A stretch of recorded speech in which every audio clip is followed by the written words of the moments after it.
அறம் சார்ந்த சிறுகதை போட்டியை நடத்தும் மஸ்ஜித் சேவை குழுவிற்கு என் அன்பான வணக்கங்கள். நான் கோவை மாவட்டத்திலிருந்து பேச்சாளர் வளர்மதி. நாம் ஒருவருக்கு உபதேசம் சொல்வதை விட, ஒரு நீதியை சொல்வதை விட, ஒரு கதையை சொல்லி அதற்கு நீதியை சொன்னால் மக்கள் மனதில் பசுமரத்தாணி போல பதியும். இதை பெரும் பெரும் புலவர்கள், ஞானிகள் செய்திருக்கிறார்கள். இப்பொழுது மஸ்ஜித் சேவை குழு செய்வதில் எனக்கு மற்றற்ற மகிழ்ச்சி. முதலில் அறம் என்றால் என்ன? அதாவது அரு கூட்டல் அறம். ஒரு மனிதன் இப்படித்தான் வாழ வேண்டும், இப்படித்தான் வாழக்கூடாது, இவை செய்ய வேண்டும், இவை செய்யக்கூடாது என்று வரையறுக்கப்பட்டதுதான் அறம். அதாவது தீயனவற்றை அறுத்து தள்ளி நல்லனவற்றை ஏற்று போற்றுவதுதான் அறம். நான் அறத்தை பற்றி நூலகங்களில் ஒரு 10 புத்தகங்களில் படித்தேன். பிறகு வீட்டிற்கு வந்து தொலைக்காட்சியில் அறம் சார்ந்த கதைகளை பார்க்கலாம் என்று பார்த்தேன். அப்பொழுது என் மகள் யூகேஜி படித்துக் கொண்டிருக்கிறாள். அவளும் சோட்டா பீம், டோரா போன்ற கதைகளை பார்த்து கொண்டிருப்பாள். அப்பொழுது நான் அறம் சார்ந்த கதைகளை பார்க்கும் பொழுது அவளும் அமைதியாக உட்கார்ந்து பார்த்து கொண்டிருப்பதை நான் பார்த்தேன். சிறிது நேரம் நான் பார்த்து முடித்த பிறகு, நீ உனக்கு வேண்டியதை மாற்றிக்கொள் என்று நான் கிளம்பிவிட்டேன். சிறிது நேரம் கழித்து வந்து பார்த்தேன். அவள் அறம் சார்ந்த கதைகளில் அதில் வரும் வேறு திருக்குறள், ஆத்திச்சூடி போன்ற வேறு வேறு அறம் சார்ந்த கதைகளையே அவள் பார்த்து கொண்டிருப்பதை நான் பார்த்தேன். அப்படியென்றால் அறம் எங்கே வென்றது?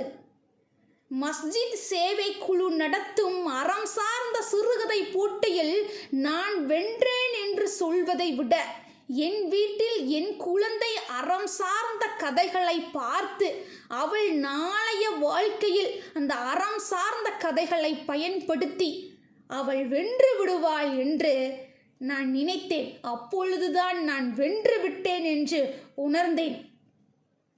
எடுத்துக்காட்டாக, என் வாழ்வில் நடந்த ஒரு சிறு கதையை உங்களுக்கு நான் சொல்கிறேன்.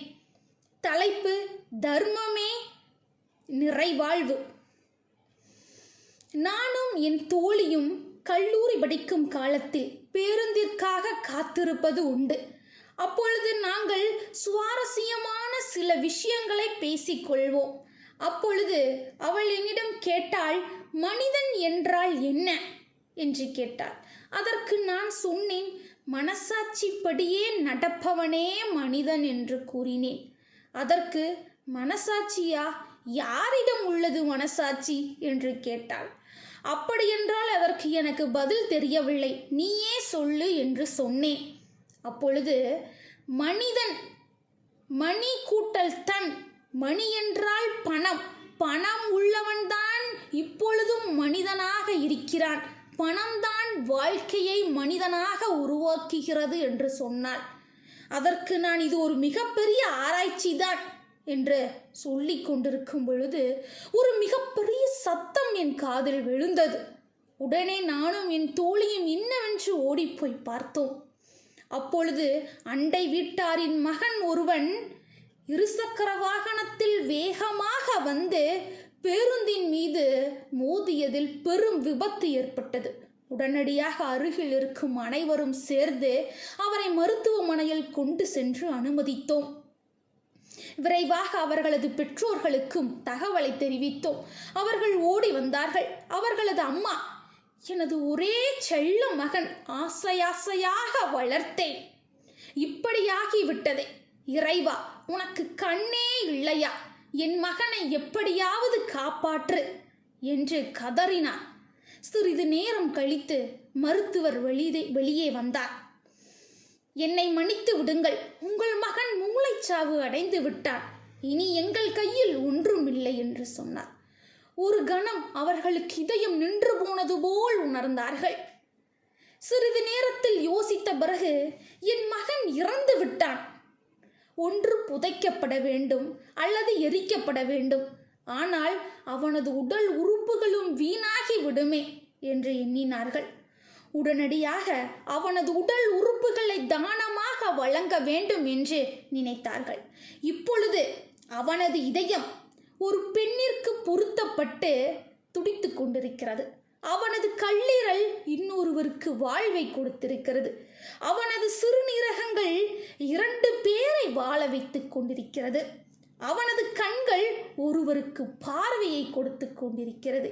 இதை பார்த்து அந்த பெற்றோர்கள் இந்த சமூகத்தில் இன்றைய காலத்தில் நிம்மதியாக வாழ்ந்து கொண்டிருக்கிறார்கள். ஆகவே அனைவரும் இந்த கதையை உதாரணமாக கொண்டு முடிந்த அளவு தான தர்மங்களை செய்ய வேண்டும். தானம் என்றால் நாம் கொடுப்பது, தர்மம் என்றால் மற்றவர்கள் கேட்கும் பொழுது நாம் கொடுப்பதுதான் தர்மம். ஆகவே இதைத்தான் திருவள்ளுவர் ஒல்லும் வகையான் அறவினை ஓதாதே செல்லும் வாயெல்லாம் செயல் என்று கூறியிருக்கிறார். அதாவது மனிதன் தர்ம காரியங்களை கால நேரம் கருதாமல் முடிந்த அளவு செய்ய வேண்டும். அதுதான் தர்மம் நிறைவாழ்வு தரும் என்று அவர் கூறியிருக்கிறார். ஆகவே நாம் அனைவரும் சேர்ந்து திருக்குறள், திருக்குரான், நபிமொழிகள், நாலடியார், ஆத்திச்சூடி போன்ற எண்ணற்ற நூல்கள் இருக்கின்றன. அவை அனைத்தையும் படித்து இன்றைய கால இளைஞர்கள் நாளைய சமுதாயத்தை உருவாக்க வேண்டும். நாளைய சமுதாயம் நம் கையில் இருக்க வேண்டும். முயற்சித்து பாருங்களேன், முடியாமல் போகாது. வாழ்வது ஒரு முறைதான், வாழ்த்தட்டும் தலைமுறை என்று கூறி வாய்ப்பளித்தமைக்கு நன்றி பாராட்டி விடைபெறுகிறேன்.